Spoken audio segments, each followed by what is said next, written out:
To some, they're just transport.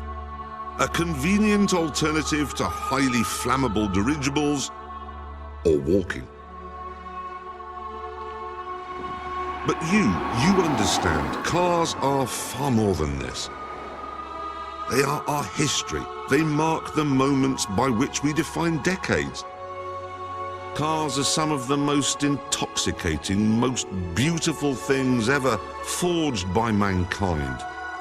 They represent the glory of technology, the essence of freedom, and have been the weapons in some of our most gripping sporting battles. They grip us, they cheer us on, they hold us up as heroes. So this is about the love of all things four-wheeled and fast. This is a shrine to power, to speed, to metal made beautiful.